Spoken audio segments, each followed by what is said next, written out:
Hey everyone, it's Wade here. We're really excited to announce that we've started up a Patreon account for Sci-gasm Podcast. We have memberships ranging from only $1 to $2 per episode. Memberships include being a part of the Facebook group, the Sci-holes, where you can interact, share material, and offer suggestions about the show with Bern, myself, and other members, and even get a shout out on the show. You can find out more by clicking the link in the episode description below, or if you're listening on Podbean, you can click the Be a Patreon button. All the money goes straight back into the show. We love what we do, and we love that you guys all enjoy listening. So if you can't assist financially, that's cool. You can do your part by leaving a review. Thank you, thank you, thank you, thank you. This week's Sci-gasmic members shout-outs go to Craig Porter and Camille Winners. Thanks, guys. We love you so much.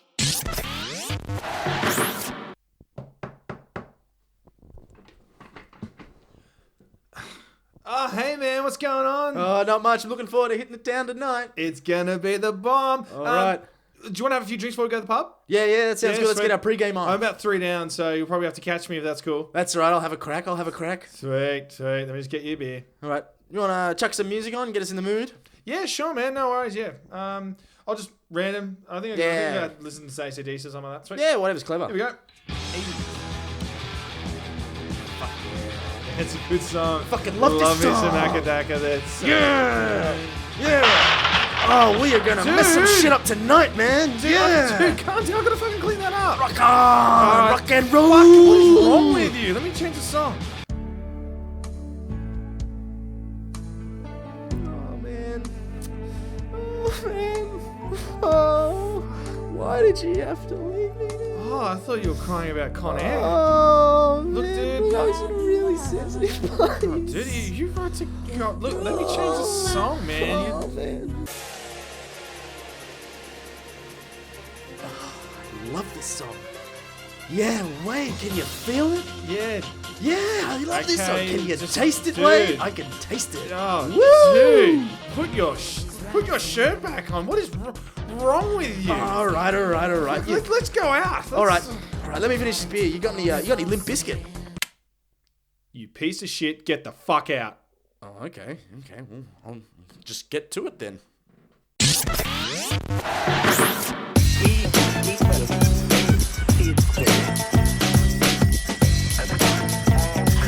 know how hard this was to research and try and sound genuinely like I was doing work?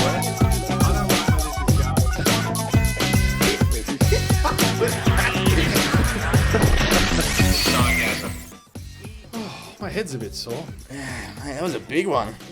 Some good tunes playing though. Oh, man. Really kept the night going. Yeah, then an R. Kelly song came on and you just started trying to lick my balls. Dude, I just lost it. I don't even know what happened. I don't even know what happened. I just blanked out. But you didn't even... Yeah, you stopped drinking at my house. You were sober. You drove home. Oh, yeah, but the music. Oh, jeez. Can you feel it, Wade? The music pulsing through you. Oh, jeez. So can you tell me why music does these things to me? Yes, I can. Yes, I can, because you're a creep. So, if you haven't figured out what we're doing this episode on, we're looking at music. So, our brain on music, which I thought was really cool because, as you know, I love music. I used to be a musician and all that type of stuff. So, I love music. Don't love art, love music. Like painting, I'm talking about. Yeah, I that's just can't get into it. Couldn't get into painting? Not even some watercolors? I like the landscape art. I think that's lovely. But the stuff with like cubes and abstract kind of stuff, I just don't. I don't consider it art if I can do it.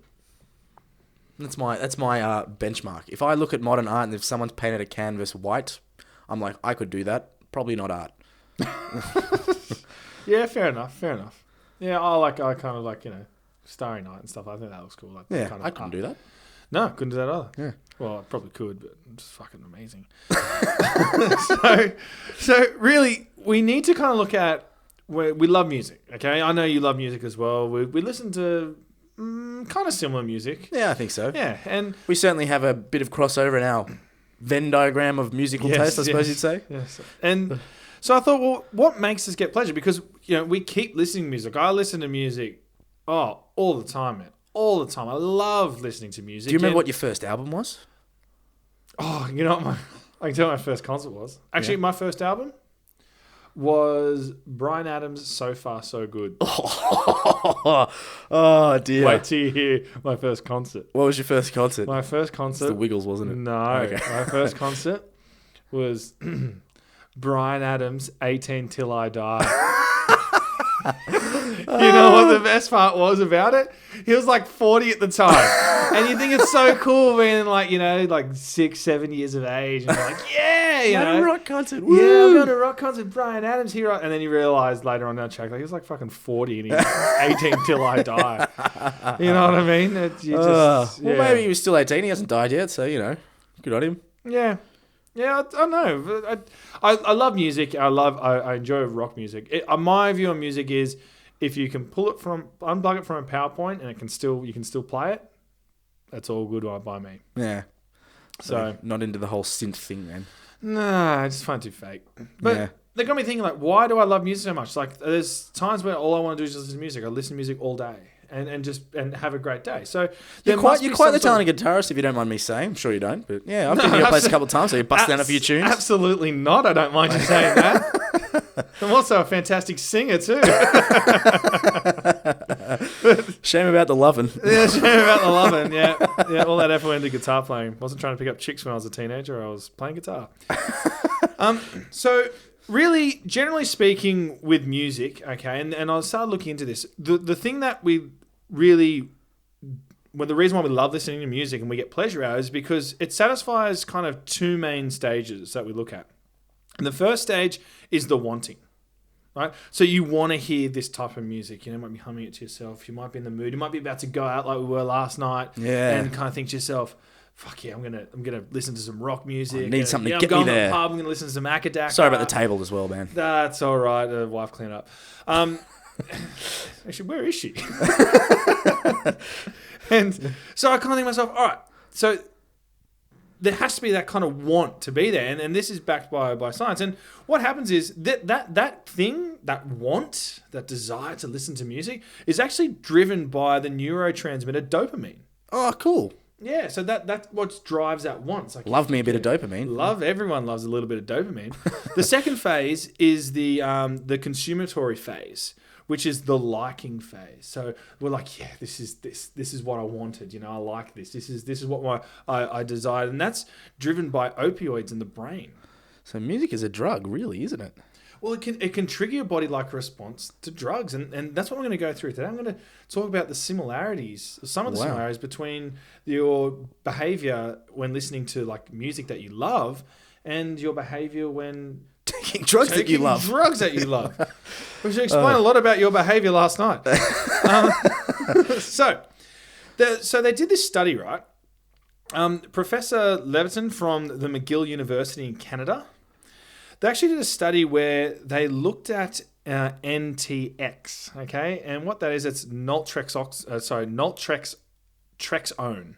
And that's a micro-opioid, and it's an antagonist. So it's something that causes change. It's something that promotes change. Now, hear me out with this, because what it does is it actually is known to induce reversible anhedonia. Now, anhedonia is when you don't feel any pleasure. I'm glad you defined anhedonia, because I was just looking at you going, fuck, I hope he tells me what anhedonia is. So it's actually so you can actually suffer from an illness that has to do with anhedonia where you don't receive pleasure out of anything. So you don't get that pleasure sensation. Oh, that would be terrible. I know, but what this does, this NTX, it actually causes that, so you don't feel kind of any pleasure. So if you were to take drugs, you wouldn't, well, not take drugs, but you wouldn't feel any pleasure from things that you enjoy doing. So a lot of people who have it often suffer from mental illness because they don't get those rewards that you so desire and need. Yeah, in right. life. Wow, that's tough. So what they did was they gave people the NTX and they gave them a placebo as well. So it was a double-blind crossover study. And what they did is they looked at two different things. They looked at an objective and a subjective measure. The objective was the psychophysiological, and the other one, the subjective measure, was behavioral. And so what they found was that these opioids were critical in both positive and negative emotions in music. So if you liked something or you hated it, it was triggered by this response. And Wow. Yeah. So what's really interesting is that what they found was, and what this kind of confirmed, is that music uses the same reward pathways as food, drugs, and sexual pleasure. That's cool. Yeah. You know, so sex, drugs, and rock and roll is fairly adequate statement. Man. Exactly. Yeah. Sex, drugs, and rock and roll. They kind of all follow the same kind of pathway in this study, which is really, really interesting because I feel like they've missed an opportunity to name their study "Sex, Drugs, and Rock and Roll." Now I think about it. that definitely would have been a good one to name it. But it was rather interesting that because it was the first time that they've showed that this NTX can block our response to music. So this was the first study it's a relatively new field, but they do understand that music does provide pleasure, obviously, to listeners. But it was the first time that they've actually blocked something off when listening to music, and then it helps them analyze and weave through the amazing, neurons of our brain, the human brain. Yeah, okay. The most complex thing in the universe. So, it got me thinking, what about music? A lot of kids learn musical instruments. Yeah. And I was like, well, what about the science behind that? And there's actually a study, and because one of the things that's really hard to do is with kind of these psychology studies is look at the participants over a long period of time, especially when they're kids, because there's so many, nature versus nurture, which is a common problem. And the longer the study goes on, the more variables there are. So you need to ensure that you try and place as many controls on that type of study, that long-term study. Yeah, you often hear like music is good for maths ability and things like that. Yeah, and so this is what this study addressed. And it actually looked at the relationship between music and language development and things like that. Okay. Which was rather interesting. But then I got thinking, well, it kind of makes sense because even when you speak to someone, you have a certain pitch. That's how you speak. Like that's how you know someone's mad at you, or even when they're asking a question. Some people do. Some people are boring.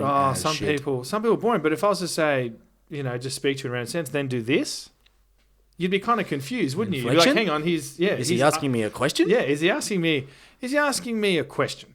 I think that screws up a lot of people when you've got like an Aussie accent going overseas and they're trying to understand you and they don't know what you're saying because we have strange inflections compared to other English-speaking countries. And I get the same as well from travellers coming to Australia. The accent and the way they speak and their tones certainly makes it seem like they're either pissed off at you or joking with you or asking you a question when they're really not. Yeah, maybe they just don't like you. Yeah, no, probably. Yeah. So, about the brain's development. So there was a study from USC, so University of Southern California, from the Brain and Creativity Institute there, and it looked at 80 participants between the ages of 6 and 7. Now they made sure they tried, as I was saying before, they made sure they tried to control as many variables as they could. So the students hadn't learned an instrument. Okay, they were roughly around the same age, and they'd monitor them over 5 years. So the study is still going on, but the author actually has kind of hinted at some of their findings, and which is kind of really cool. And I've kind of looked at it, and so the paper's not published yet, so it's still got to go through the peer review process. Okay, but because it's such a long-term study, I know, and that's what they were saying is one of the criticisms of these studies is that they're not long-term. So what they did is they looked at over a 5-year period. It will show you. Yeah. So what they found. So far, so the study, which is yet to be published, but according to Asal Hibibi, who's a senior research associate at the University of Southern California, it's kind of found some really kind of cool suggestions. So in regards to learning music, it can actually accelerate brain development and sound processing. Huh. So actually processing sounds and things that you hear can actually help with that. It does make sense, I guess, at the face of it. Yeah, and they also believe that this may be beneficial to language acquisition in children, which kind of makes sense, as music engages similar areas of the brain to that of language development and reading. Oh, wow, okay. So there are benefits to it, and it's kind of cool. I'll talk about some of the socioeconomic benefits to it as well. So all this music, whether it's in children or later on, they have an emotional response that is akin to, say, the pleasure centers, and not only that, it can actually help development. Yeah, well, it's just recognizing and learning to just get those pathways, going. Yeah, it helps develop your brain. Yeah. Oh, I heard this quote the other day. It said, I always thought the brain was the most important organ in the body until I realized who was making me think that. Oh. How about this? The brain's the only organ that named itself. Huh? That's true. Yeah, it's awesome, isn't it? So it's true. So back to my point before you start just putting these fucking random quotes everywhere. Language development and reading, and it also may help the development of kids in low socioeconomic areas who experience more, who have more difficulty with language development. Like 50 Cent. Like Can't 50 say 50 Cent. properly. Yeah, 50 Cent. Yeah. P. Diddy. P. Diddy. It's Puff Daddy. Snoop Dogg. It's Snoop Dogg. Yeah. So, I guess So if that is an issue, if language development and things like that are people are having difficulty with that, then in lower socioeconomic areas, well, then one way of combating that in helping to improve that issue might be to teach them music from a young age. The study also found that kids who learn music have faster development of brain pathways when it's responsible for processing sounds as well. So they actually have faster development. So they can discern different sounds, more variable sounds, a wider range of sounds when it comes to language, and they can process faster the as sounds, well. Yeah, so they have more variation, and they can also process them faster, which is really, really awesome. Especially, I guess the socio-economic kind of, even like the life expectancy. I know, even of children here in Sydney, although a lot of people don't realise this, the largest Indigenous population in Australia isn't in the outback. It's in Western Sydney. Yeah. Which is rather interesting. And the average life expectancy of a male in Western Sydney, according to when back I was at uni looking at it, was the same as that of a man who lives in Bangladesh. Wow. So you have a developed nation, and it's rather interesting because we would save a lot of money by investing more money, because the amount of interest charged by the World Bank goes on life expectancy. So it would actually save a bit more money by investing and bringing our life expectancy up, because the Indigenous population, due to their lower life expectancy, is dragging it down more interest. So one study has suggested that it might be better off investing. And this is, if you look at it, this is kind of one way of addressing one aspect. Yeah, investing in some of the arts, particularly music, maybe not so much the modern art as we've discussed. We want kids to have a job. Yeah. But even just if music teaches them how to, learn language better, so in order to perform better at school and obviously go on and be a more active member of society, or I don't know. But there's a lot of possibilities. Well, one thing I've always found very interesting is that I've got a number of friends, if you invest money into music and they develop a taste or an enjoyment of singing, they're less likely to take up smoking, which is going to impact their health as well, because they don't want to affect their vocal cords. Ah, that's a good point, yeah. Yeah, because I remember when I was in the band, I quit drinking for like 3 weeks. Oh, dear. Was that just sort of during the recording times? And then you went back on tour and you're like, well, there goes that idea. No, I remember my manager had the shits one day because I came in and I was like, I was fucked last night. and then apparently he wasn't too happy because he was recording us at the time. And yeah, he wasn't too happy with me. Anyway, that's a past life. So it got me thinking. Did you quit the band so you could continue drinking? Well, to put it this way, it didn't work when I quit drinking to keep the band going. So it got me thinking, what are some cool things? Because it's not like music's one of those things where, okay, you learn it and then all of a sudden you're brilliant at it. And there's some people who are like painters. There's some people who are so talented at what they do, and there's other people who don't know what they're doing. And then you think to yourself, wait a minute, none of them know what they're doing. Yeah, I'm one of the do not know what I'm doing. Yeah. I know. But you look at you look at some surfers and stuff like that, they're naturally good. Like Kelly Slater. Like you watch Kelly Slater surf, back in his heyday, and he was by far and away the best surfer in the world. I'm sorry, Mark Occhilupo fans, but Kelly Slater was the bomb. He's a freak. Yeah. He's a freak. And he still competes, and he's just so awesome. He's still up there. from memory. Am I correct? Yeah, he's still up there. Yeah, Yeah. he recently broke his foot, so he's going to have to take a brief period down. But he's far and away the best surfer there ever was. Yeah. Honestly. Cool.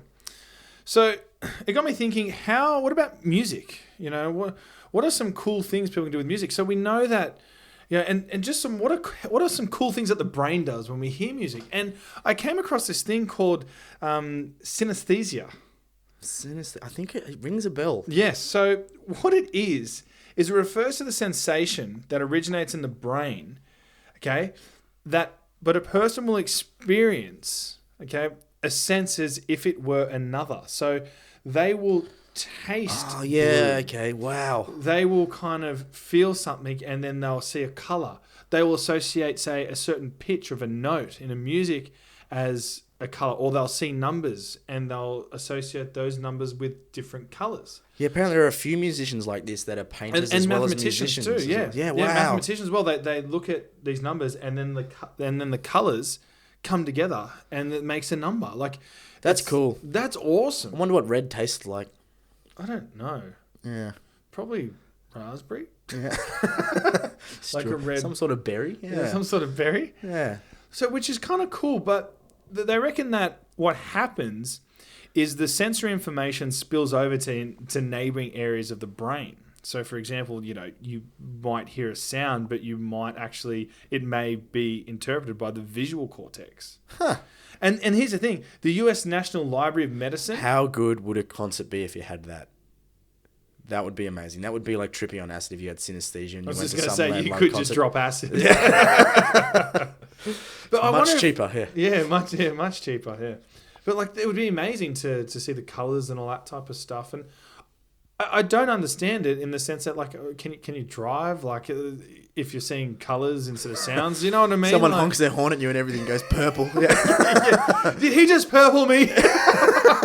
You piece of shit! I'm trying to go. The car in front of me won't move. Yeah. Stop purpling me. The lights have just turned E flat. Okay. The lights have just turned E flat. I'm waiting for them to go to A sharp. All right. Fucking hell. So it's rather interesting. So this sensory information, it's kind of like the sensory information spills over to other parts of the brain, neighboring parts of the brain, which is so cool. Yeah, that is rad. And I'm a little bit jealous. I reckon I'd love to experience that. So would I. I'd like you to experience it just for just like a week and just see how different you interpret. Oh, it'd be incredible. It goes to show though just how much of our interpretation of what we see and feel and hear and all that type of stuff does come down to our brain. I had this discussion with a colleague the other day. He goes, well, there's a big difference between seeing and touching. I'm like, well, is there? Because you're just interpreting electrical chemical signals through your brain in both circumstances. It's just where the signals come from that's different. Yeah. So is there really that much difference between your senses? Yeah, Is that's a good touching point. and seeing actually that different? Yeah, that's a very valid point. Here's the cool thing. The U.S. National Library of Medicine believes that they predict that up to 20% of people, have it. Really? Yeah. Wow. So they think that up to may have it, which is so cool. But then it got me thinking. I just went on this tangent. I was just I went down the rabbit hole, but in a good way. Yeah, that's right. For our listeners who don't know what the rabbit hole is, Ben and I refer to it.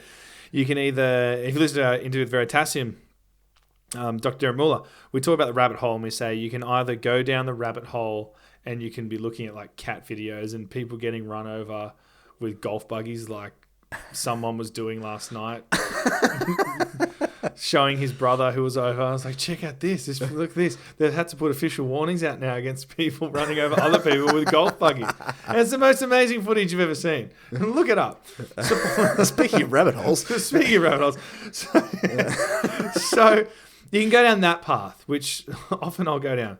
Or you can go down the other rabbit hole, which is an intellectual path, where you start looking up things, you start watching kind of Veritasium videos or listening to the Skeptic's Guide and a whole range of TED Talks, all that type of stuff. Yeah, the hydra that is science. You get one question answered and you end up having another 3. Yeah, except that one TED Talk that was banned.